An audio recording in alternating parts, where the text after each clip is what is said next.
until the morning news. Drink your coffee and eat your everything bagel too. Oh yes, and make sure you let them tell you who to hate today. It's gonna change tomorrow anyway. Some say you get what you pay for, others say you get what you need. But if you ain't got shit to stand for, then why the hell do you bleed? Some people say that you get what you deserve, others say you get what you get. But if it don't break your leg or pick your pocket, or watch out your man on how he lives. You can have faith in God, but that don't mean that God does this. You don't give a damn about one another. I don't care much for religion, but I know we got to look out for our brothers and sisters. Some say you get what you pay for, and others say you get what you need. But if you ain't got shit to stand for, then why the hell do you bleed? Some people say that you get what you deserve, and others say you get what you get. But if it don't break your leg or pick your pocket, watch out your man on how he lives.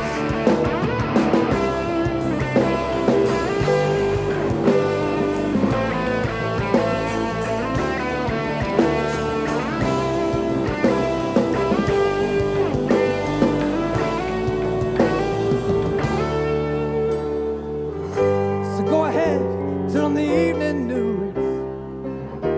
Let them spoon feed lies to you.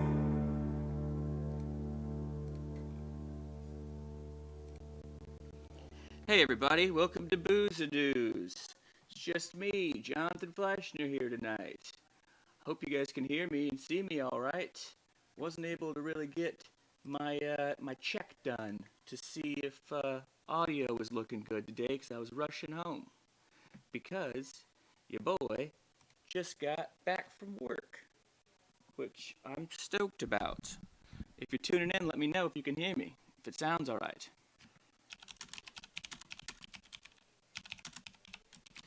But yeah, just me right now. We're gonna see if Albert can tune in. He said he was gonna be able to, and then we tried to get it, and then he had baby things come up. So it's the way it goes. That is the unfortunate way it goes. So it might just be me once again doing the show by myself. I see some people are tuning in. Go ahead and say hi. Yo, everybody. Sorry I was a little bit late. Like I said, I was rushing home from work. Good news is I got my job back at the theater. We haven't actually officially announced that we're reopening yet, but we are doing a soft reopening on Saturday at the theater for a comedy show. And I'm so goddamn happy that I got to go back to work at the job that I really enjoy. So cheers to me. But yeah, if you tune in, let me know what you guys want to talk about today. Since Albert's not here, I'm mostly just going to talk about Biden's speech because I listened to his State of the Union yesterday. And yeah. See if anybody is there. Nope. Well, it says you got viewers, but I haven't heard from any of you yet, so we'll see. Where the hell's Clark? Clark's always around. So anyway, yeah, Biden delivered his State of the Union, first State of the Union, yesterday, and to go over his first 100 days in office. I don't know if anyone out there who's watching, if you got to catch any of that, but I listened to it all today, and I've been thinking about it, and that's what's on my mind, so that's what I'm going to talk about. For example, he I got some notes here. Let's just start reading off the notes that I got. And I will play some clips from it. If you haven't watched the speech, it starts out with him giving a very like sentimental kind of beginning about COVID-19 and vaccines, and how he pledged in his first 100 days to give out 100 million vaccines, and they have not only surpassed that, but they have given out double that. So it's a pretty successful start for him, which I think is leading to his kind of high approval rating right now. Much higher than Trump's first 100 days in office. But, the country's really bipartisan, so if you look at his approval amongst Republicans, it's still pretty low. But I think the speech was overall really good. Now, we're going to get into about whether or not it's sincere or if it's anything more than just posturing and theater, but I thought the speech was actually really presidential and exactly the kind of shit that you want to see in a State of the Union. And I think what was the most interesting part of it was how it was a complete break from the kind of neoliberal talking points from the last 40 years of the Democratic Party with the New Democrats. If you guys, I mean, I was pretty young, but I know from looking at, clips, Bill Clinton's whole deal when he got into his State of the Union was talking about how he was not going to bring back big government, He was going to do this whole small government thing, which was really just austerity and the cementing of, really the New Democrat type plan of neoliberal austerity throughout the party that has dominated the party since the Clinton era. But Biden took a definite break from that last night, at least in his rhetoric. So let's get into some of what he talked about. Like I said, it begins with him talking about vaccines. Hey, what's up, AM? Thanks for tuning in. If you would have been here at the beginning, you would have known I got my job back, motherfucker, so go suck my dick. And the other unemployed dude is, got a 2-week-old baby that he's raising. So he's on paternity leave. But thanks for coming back. Anyway, so we're talking about Biden's State of the Union, which I watched. Hey, Clark, how's it going? But yeah, actually, I've been, I'm doing a little break real quick to catch you guys up. I got my job back at the theater. I'm fucking stoked. Remodeling it, and gonna make it better than ever. We blacked out the whole theater today and yesterday, rebuilding the bar, and I'm fucking stoked, dude. Gonna start running shows again, gonna start doing my own programming live again, which I love to do, even though I like doing this internet stuff too. Yeah, I'm very thankful that I didn't have to go work at like fucking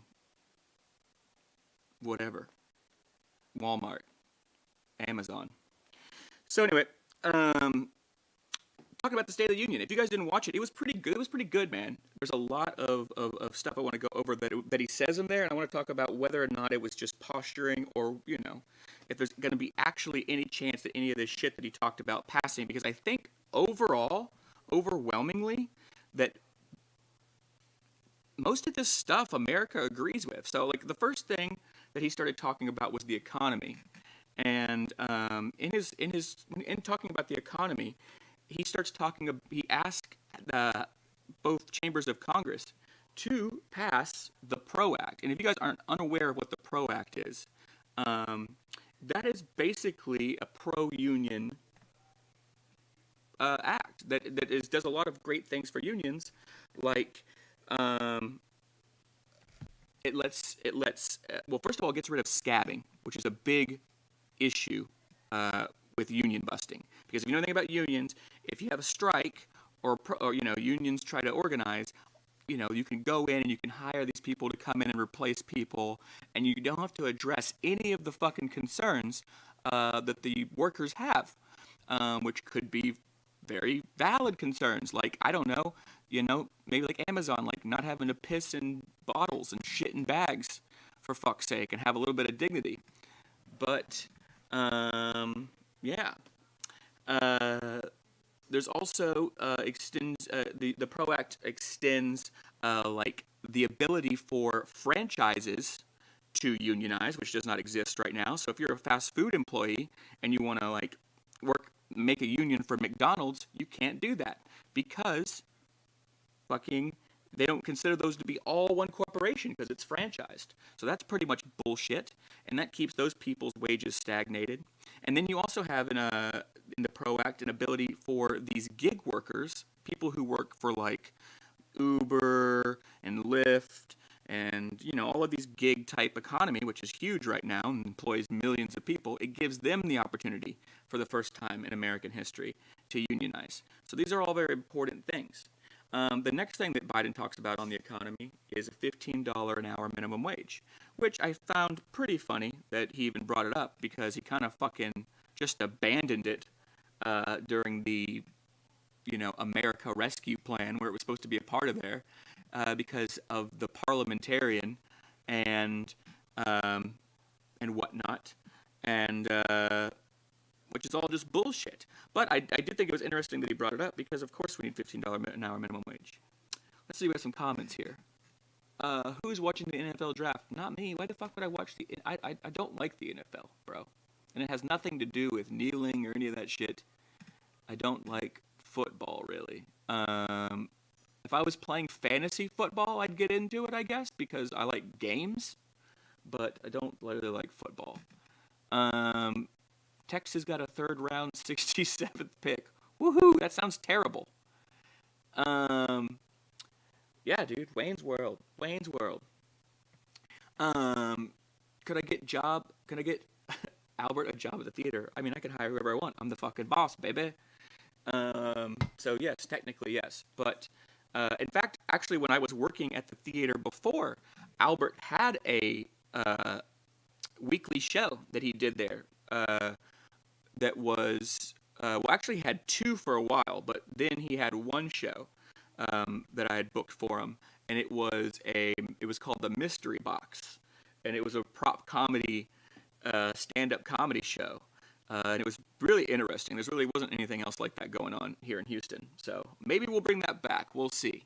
Not a lot of demand for prop comedy, but it's a cool idea, and it definitely challenges you because it's like you have to improv. It's a mystery box, so you pull shit out and you have to improv with it. We'll see. Let's see here. We're talking about the State of the Union. So, yep, there's another big part of his talk about the economy. And this was interesting because this actually seemed like something that was right out of like the Trump playbook. And it was where he talked about building back America. Build it back better and buy American. And he actually said something in there. I forgot to write down the quote, but it was like blue collar something. And it was like a rhyme. It had like a scheme to it. And it reminded me of something very Trumpian. But I feel like this was all like I don't know, man. It just seems like he's really trying to reach across the aisle and appeal to Republicans. I don't think it's going to work because I think that they just fucking hate the left so goddamn much. Even though most of them are just very centrist liberals and they're not like a socialist or anything. There's very few of them in the Democratic Party. But yeah, he says there's a pledge, to only buy American. So we've heard that before. We'll see if that happens. Get him off unemployment if you can, man. Well, right now, why would I do that? Because if he gets off unemployment right now, the baby's going to starve to death. So, and right now, it's him and her having to take care of the baby all the time. He can't go to work. If he wasn't there, she'd be fucked. They're basically rotating on taking care of the child because it's like 2 weeks old. Speaking of, there's a part in the State of the Union that actually talks about infant and early childhood care, which we're going to get to here in just a moment. The next topic actually we can talk about it now. Who gives a shit? I got the road here. So Biden talks about in the State of the Union a thing called the American Family Plan that he has proposed, which has a bunch of things in it, including child care expansion, which is a lot of things. There's actually there's a lot in here. One of which um, would give a lot of care for prenatal care and for paid time off for, I think, maternity and paternity leave, which a lot of the civilized, industrialized world has, and we do not. It also would give Americans paid sick leave of 12 weeks. So let's say if you did want to take off time past that, to stay and take care of the baby or whatever, you could do that, or whatever it is, right? Whenever you need it. It includes more ACA protections. And the child tax credit. So if you guys are unaware, as a part of the American Rescue Plan that passed, where we got the stimulus, right? We were given $3,000 checks, or not everybody, sorry, people who had children over the age of 6 to, I believe, the age of 18 or 19. I'm not sure what the cutoff is, maybe 17. But they were given a check this year for $3,000. And if you had a child under the age of 6, you got a check for $3,600. And what this is intended to do is to cut childhood poverty, basically, in half, as they say.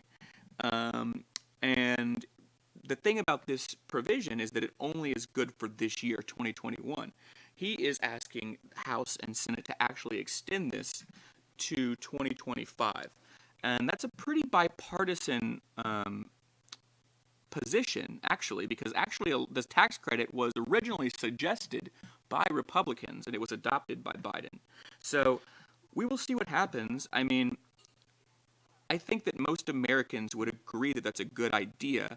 I personally don't think it's a bad idea. I'd rather see them give UBI, because I think that everything that's universal that we pass is more popular than any pick and choose who gets what type program. If you do a program where it's like, only people with children get this money, then people who don't have kids go, well, what the fuck about me? Same kind of thing with welfare. People bitch about that, and y'all like to bitch about unemployment. If you gave all that to everybody in the form of a UBI, right, I feel like less people would be, pissed off about it. Like the stimulus, for example. Because if you got the stimulus money, I guarantee most of you didn't mail your fucking checks back. If you're a true libertarian and you hate government handouts, you should have fucking not cashed that check and handed it back. But even the most libertarian motherfuckers I know took all that PPP money for their companies and took those stimulus checks and cashed them. So they're hypocrites. Let's see. So that gets into the American Family Plan. An interesting thing, though, about when he was talking about that, he had a quote in there where he said, healthcare should be a right, not a privilege. And I couldn't agree more with that, but that's definitely not his position on healthcare. It hasn't been in the past. The Affordable Care Act does not make healthcare a right for people. You still have to go through insurance companies. You still have deductibles and to pay premiums. And it's not like universal healthcare by any fucking means. So it was a very interesting quote of his, which seems like he's posturing, or maybe even coming around at the best possible scenario to universal healthcare. But that's not where he's at right now, because they've embraced Nancy Pelosi's plan to just basically give more money to insurance companies. Clark says you didn't get a stimulus. You didn't get any stimulus checks, Clark? Was it because you made too much money? It's very curious why you didn't get. You have to make over, I think the original cutoff was $80,000 to not get the first two stimulus, and I think $70,000 for the third stimulus.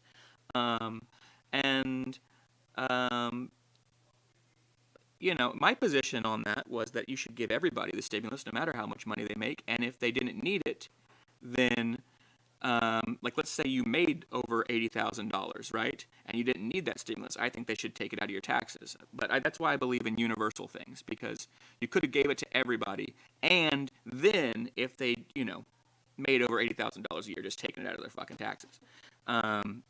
But we're going to get into some of that, too, because he talks about taxation. Clark says he didn't get one because that's what they say, because you made too much money. Well, I mean, if you made over $80,000 a year, you would know, I'm sure. So, well, I mean, yeah. What else here?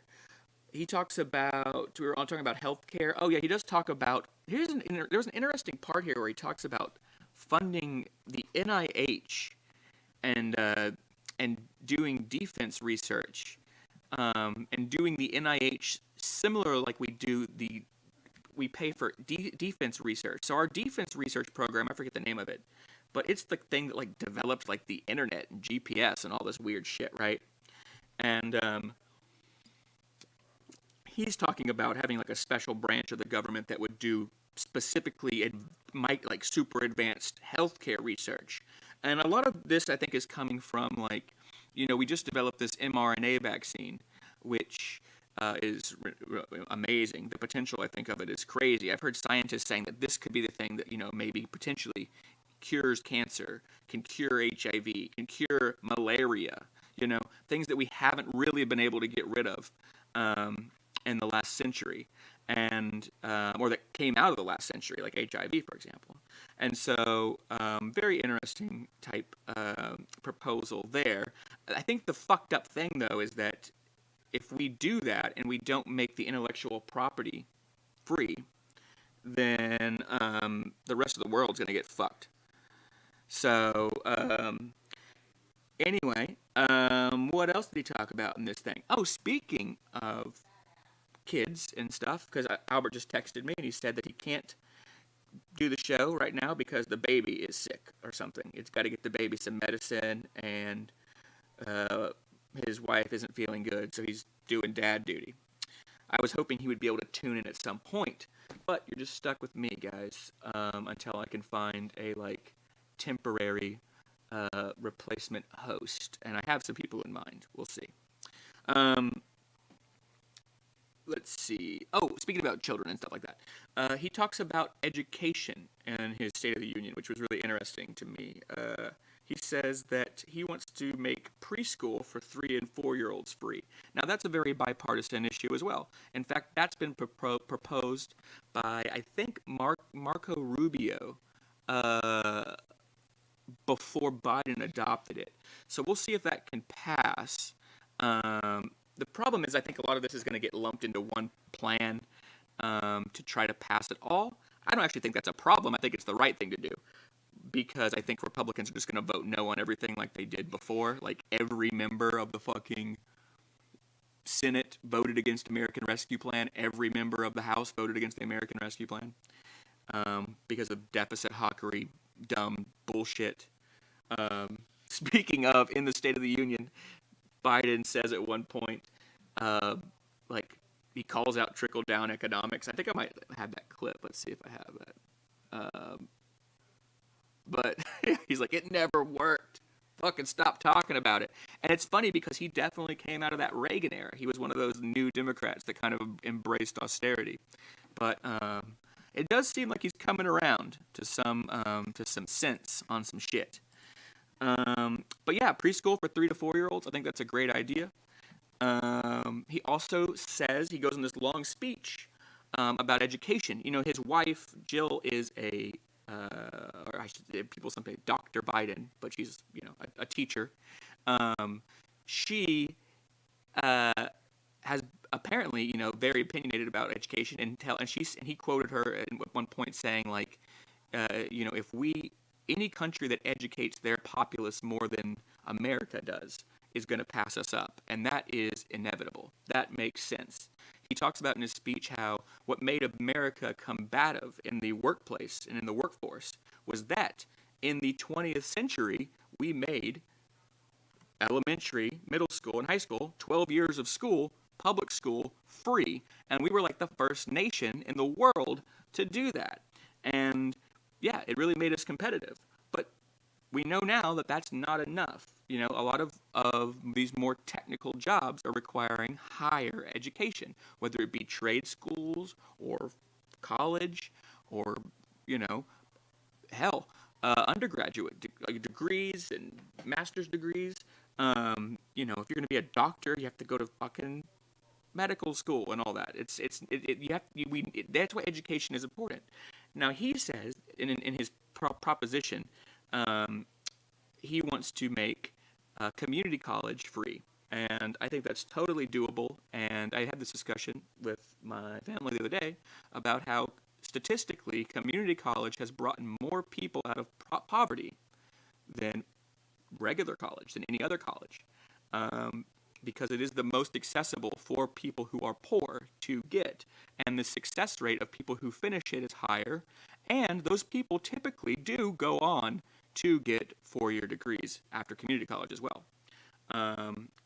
There's a higher rate of finishing if you've gone to community college and then to university than if you just go to university.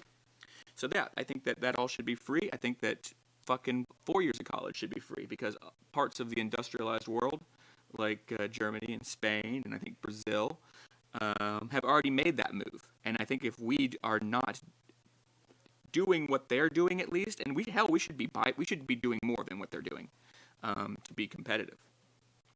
What's the next part of the speech we talk about? Oh, there was a really weird part. Let's see if I can pull up some clips here.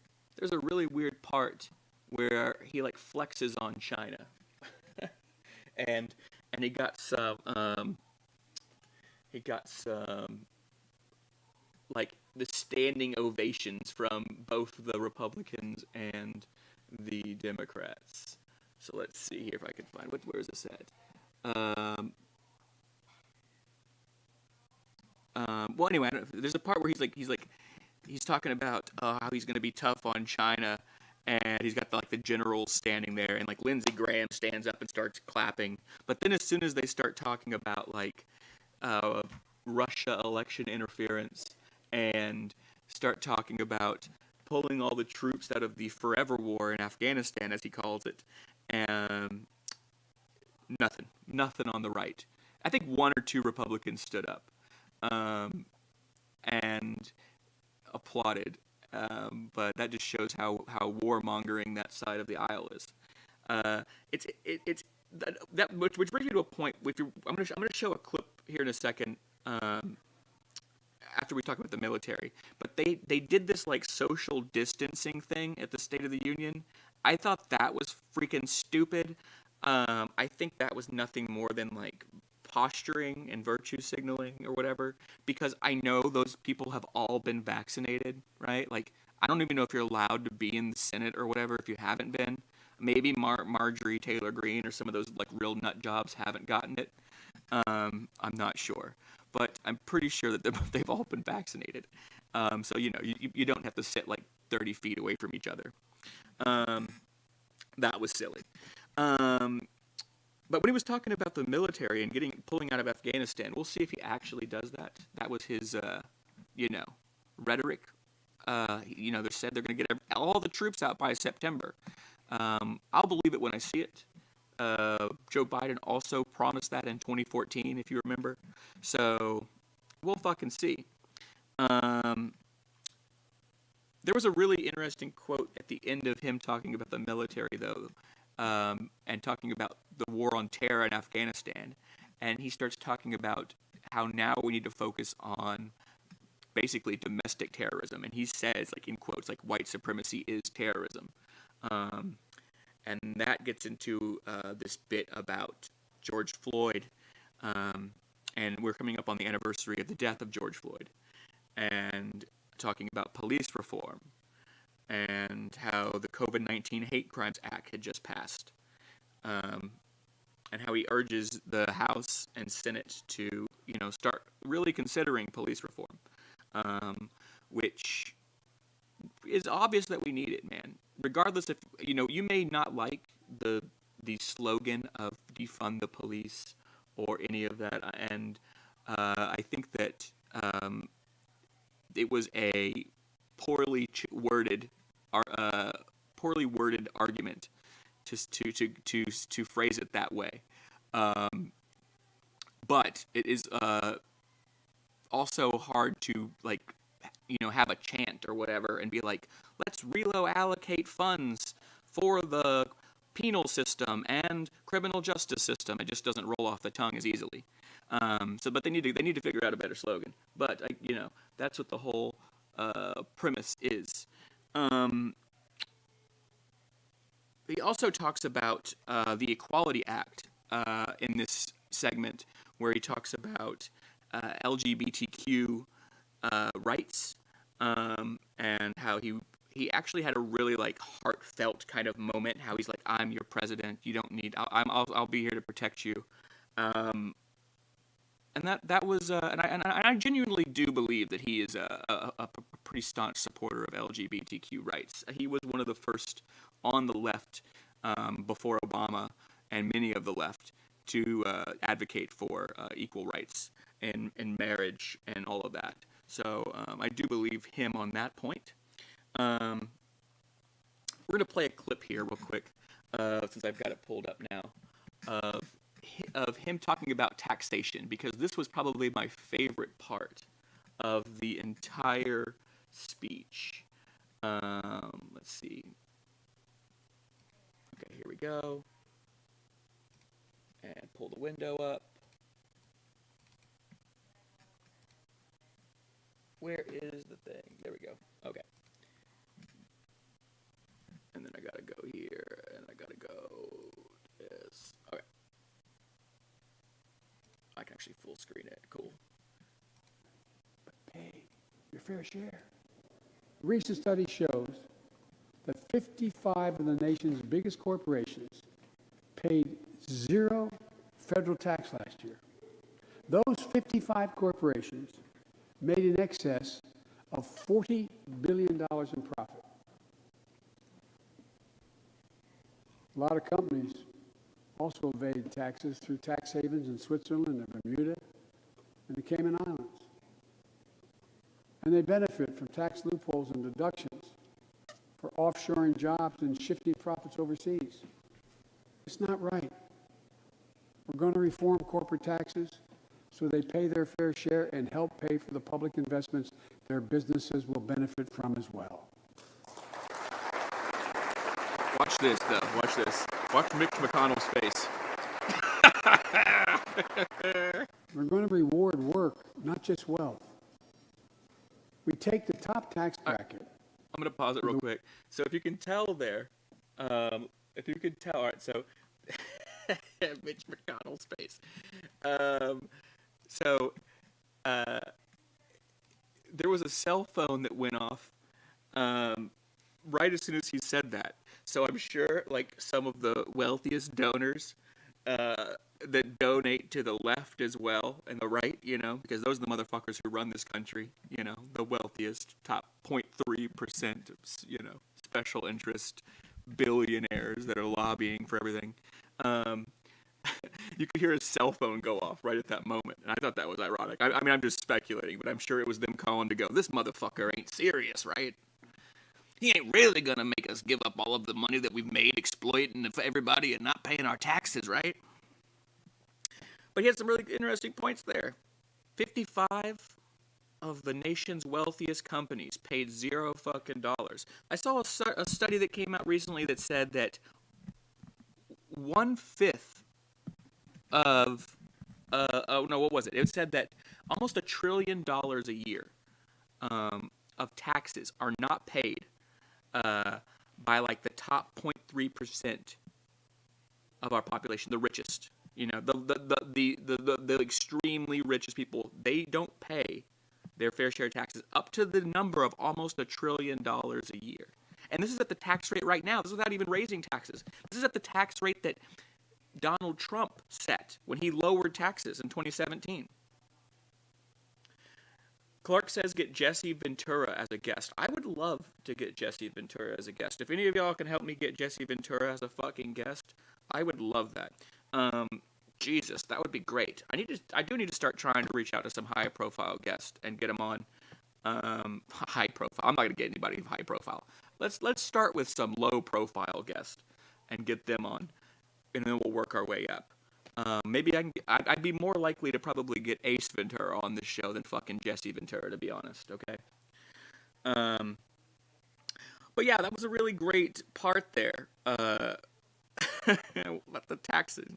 And that's where he says, I'm going to play the rest of that clip because I really love this bit. And I really hope that he means this. But this is going to be the hardest thing to pass because Republicans hate taxation so much. And they hate making rich people pay their... I'm not even talking rich. I'm talking the extremely rich. Because his tax plan...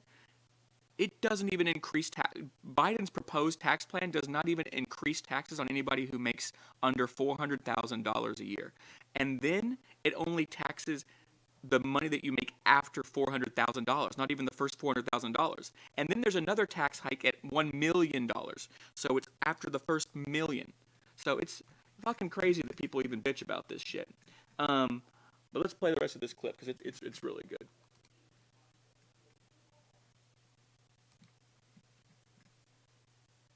The wealthiest 1% of Americans, those making over $400,000 or more, back up to where it was when George W. Bush was president, when he started, 39.6%. That's where it was when George W. was president. We're going to get rid of the loopholes, allow Americans to make more than $1 million a year and pay a lower tax rate on their capital gains than Americans who receive a paycheck. We're only going to affect 0.3% of all Americans by that action. 0.3%. And the IRS is going to crack down on millionaires and billionaires who cheat on their taxes. It's estimated to be billions of dollars. Now, first of all, I can see Nancy Pelosi's kind of like looking around shifty-eyed right there. I think she's kind of sweating some of this. She's going to get taxed. I think tanks are left, right, and center. I'm not looking to punish anybody. But I will not add a tax burden, additional tax burden to the middle class in this country. They're already paying enough. I believe what I propose is fair, fiscally responsible, and it raises revenue to pay for the plans I propose and will create millions of jobs that will grow the economy and enhance our financial standing in the country. When you hear someone say, they don't want to raise taxes on the wealthiest 1% or corporate America, ask them, whose taxes you want to raise? Right. Instead, who's they going to cut? Someone had a heart attack over that one. Remember, it was supposed to pay for itself. That was how it was sold. And generate vast economic growth. Instead, it added $2 trillion to the deficit. It was a huge windfall for corporate America. Now think about that. $2 trillion of deficit. That is essentially what we just did by giving everybody stimulus checks. So we doubled the deficit, but we actually helped Americans during a pandemic versus before when we just made the ultra richest people in fucking America even richer. And now Republicans are bitching about it. Oh, we can't fucking cut, we can't tax the rich. Well, it's fucking making, they're deficit hawks, but they don't understand that's adding to the deficit. Keep going with this. And those at the very top. Instead of using the tax saving to raise wages and invest in research and development, it poured billions of dollars into the pockets of CEOs. In fact, the pay gap between CEOs and their workers is now among the largest in history. According to one study, CEOs make 320 times what the average worker in their corporation makes. It used to be below 100. The pandemic has only made things worse. 20 million Americans lost their job in the pandemic, working in middle-class Americans. At the same time, roughly 650 billionaires in America saw their net worth increase by more than $1 trillion in the same exact period. Let me say it again. 650 people increased their wealth by more than $1 trillion during this pandemic. Fucking and wild. they're now worth more than $4 trillion. My fellow Americans, trickle down. Trickle down economics has never worked. And it's time to grow the economy from the bottom and the middle out. Interesting, you get a couple people on the right. Most of them are going, fuck this. We're not paying taxes. You know, So that was my favorite part of the whole. The thing was like an hour or something long. But that was the only part because I just feel like most progressives, uh, I'm very leftist, but the most thing that I'm left on is the economy and the culture stuff. Yeah, I'm culturally left on a lot of stuff too, but I'm very left on the economy, and I'm fucking happy to see a establishment Democrat come out like Joe Biden and say, dude, it's enough that y'all are just getting away with not paying the taxes that a regular motherfucker pays. Like the poorest and the people and the middle class people are way outpaying percentage wise the taxes that you're paying, and that is absurd. And yeah, there's going to be a lot of loopholes and shit they're going to have to close. What did Clark say? If you do get Jesse on the show somehow, do yourself a favor and tell Albert to take a sick day that day. Um, uh, yeah, I mean, hell, if Biden's plan passes, Biden, Albert can have 12 weeks of paid sick leave. Once, well, I have to make Booze and News like a DBA or an LLC for that to happen. But you know what? Eventually that's going to happen, you guys. I've just got to start putting in the work to grow this fucking thing. But yeah, it's really interesting, and there's a big debate out there on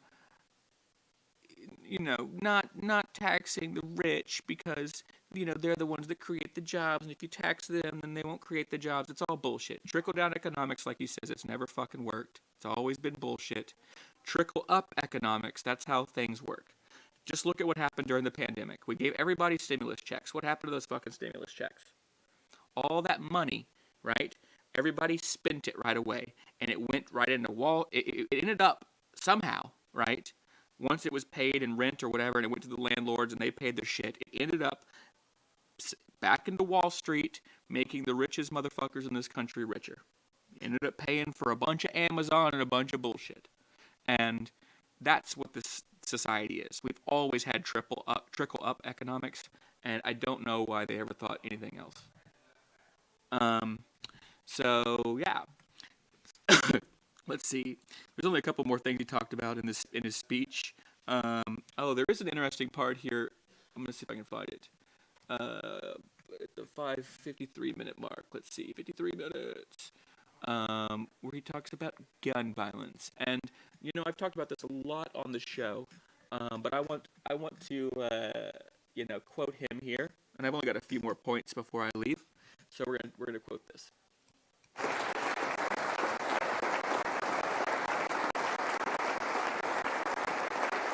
and I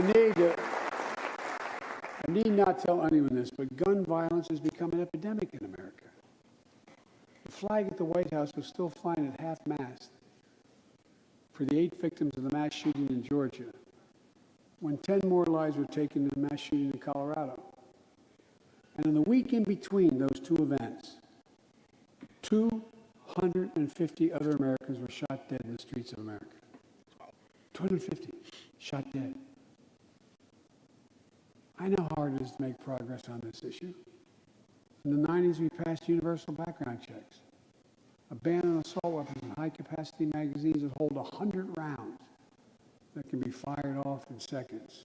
We beat the NRA. She's like, Mass shootings and gun violence declined. Check out the report over 10 years. But in the early 2000s, the law expired. We've seen daily bloodshed since. I'm not saying if the law continued, we wouldn't see bloodshed. More than 2 weeks ago in the Rose Garden, surrounded by some of the bravest people I know, the survivors and families who lost loved ones to gun violence, I laid out several of the Department of Justice actions that are being taken to impact this epidemic. One of them is banning so-called ghost guns. These are homemade guns built from a kit that includes directions on how to finish the firearm. The parts have no serial numbers, so they show up at crime scenes and they can't be traced. The buyers of these ghost gun kits aren't required to pass any background check. Anyone from a criminal or terrorist could buy this kit and within 30 minutes have a weapon that's lethal. So No more. let's pause this. If you guys watched the Instagram TV show that I did last week with Mega Fuego, which is fucking great. If you haven't watched it, go check it out. He's a really, really fun guest. We really get into guns. He's a big gun aficionado. We're both leftist. We're both pretty much socialist and Marxist. And you know we're both pretty cool with guns. We do differ on certain things, but this is a very interesting point here. Now, I think that what he is suggesting about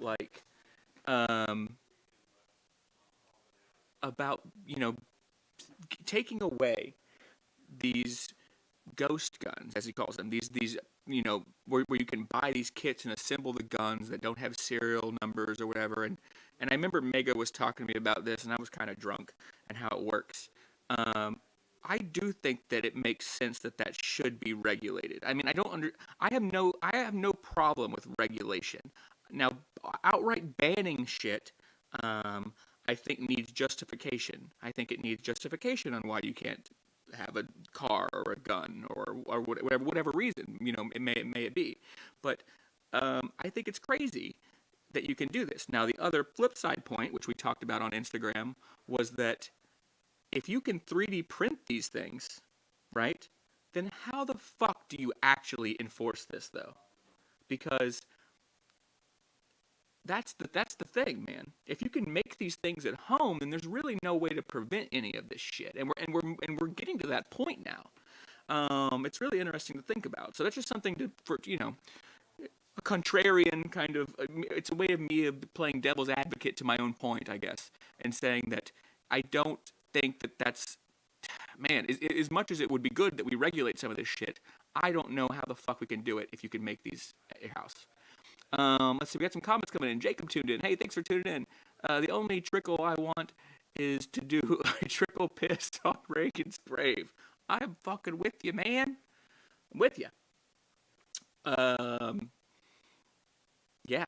And then you said, I'm an ardent leftist. I want him to back off his gun control path. Gun control laws only prevent people of color and marginalized from owning guns. Rich white folks will always be able to get guns. I'm with you, man. I'm also, I think that's the thing. I think that's the distinction between real leftist and socialist who care about workers' rights and people and economic and all that kind of stuff versus the virtue signaling strictly cultural leftist liberal, right? Now, mind you, I do believe that there should be fucking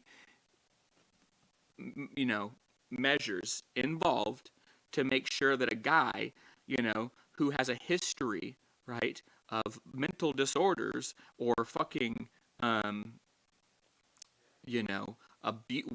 abuse or felonies or whatever. Yeah, those people, maybe they shouldn't, be able to go get a fucking AR-15 because if they do become what's it called? When they I can't think of the word. Where they repeat offenders, right? Then yeah, it's not a good idea to let them have weapons that can murder, hundreds of people potentially. But for the most part, I think that there are reasonable gun laws that we could put into place without outright banning shit. Because I also think that it's impossible with 3D printing and shit. The way I understand it, and the way that Mega Fuego was explaining it to me, and the way that you can mod things at home, that it's really an impossible feat. And the thing is that if you know anything about legal and illegal, the war on drugs, right? Drugs are illegal. Has it ever worked? No. Will it ever work? No. Right? Will the war on guns ever work? No. If you can make guns, it will never work, especially. You know what I mean? If you can get illegal guns bought, it will never work. People who want to do something that's illegal will still do it. And I just don't think it's the right way to go. I think the better way to go is to have a society that you teach a society how to reasonably and um, use drugs or guns, right? Like, maybe, if you have a opioid epidemic like we do, maybe we start making more rehab facilities that are free, or prevention, or community facilities to address the problem. If you have gun violence issues, maybe things that you could do by adding some kind of public sector security, or for fuck's sake, mental health therapy, right? There's a lot that we could do to address these, I think, other than making a war on guns. I don't think that's ever going to win. But I wanted to bring it up because it's something that Biden has really pushed pretty much his whole career. He's been an advocate for taking away, certain guns and whatnot. In short, arm black trans women. You know what? That is probably that's actually probably the solution, Jacob. I didn't think about that, but you know what? You're probably 100% fucking right. I bet you if we did that, man, that's not even like, because I hate the argument where it's like, oh, give teachers guns or whatever. But if your argument was, let's give black trans women guns, I'm for that, because I think they're probably the most fucking, I don't even want to say marginalized, like victimized, part of our community for as far as hate crimes and all that goes. So yeah, let them start doling out. I don't want to say doling out like street justice, but protecting people. Well, they've I don't know. I'm not one for vigilantism as well, but I do see your point there. All right, so talking about the State of the Union, we got a couple more things we're going to talk about before I get off this thing. He did talk a bit about immigration, not too much. He spoke about dreamers. That was his main kind of cutaway, and how he wants to protect dreamers, people who are born in this country and have never lived anywhere else but America, to extend their rights to live in America. I believe that is wildly popular, and I think that anybody who is against that is 100% a racist and a xenophobe. So that should pass without any fucking problems, right? Then he talks about voting rights in H.R. 1. That shouldn't even be a contentious issue either. I believe there's so much misinformation and propaganda out there about that, especially coming from like Fox News and whatnot, Tucker Carlson and all those assholes, Hannity, Newsmax, whatever. Because yeah, I mean, if those assholes wanted to look into what Jim Crow was, this is obviously just Jim Crow 2.0, and if there's a way to fuck over people of color from having voting rights, this is what it is. And you're seeing things pass in deeply red districts right now. He also talked at the end of his speech about the insurrection at the Capitol and preserving democracy. Once again, threw some jabs at China, which I think was him overall just kind of flexing on China and trying to, I think, buddy up with like centrist Republicans. I don't think that's going to work. I think that they're going to have to use fucking budget reconciliation and pass everything. But he's Joe Biden. This is what the fuck he wants to be. The president that heals America, like FDR. But the only way to do that is to use budget reconciliation to improve people's lives. Because guess what? If you give people free college, if you lower the age for Medicare, or give people universal health care, for fuck's sake, if you give people the chance to make more money by raising minimum wage, society will get better. This is fucking common sense. And poor redneck white people should appreciate that as well, because this would proportionately help them as well, and they just need to get the fuck over their racism. So yeah, that's pretty much it for today. Just been me reviewing the fucking State of the Union.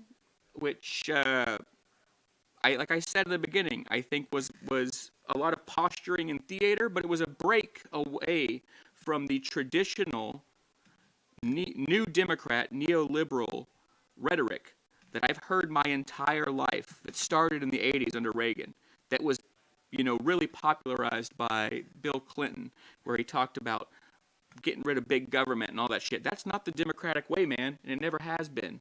But that's what we've been living in, this fucking weird age of austerity. I've been an austerity baby my whole life, and I'm happy that we're fucking, maybe, hopefully, getting a break from it and going to an age to where the government actually steps in and does shit. Because big government isn't bad, man.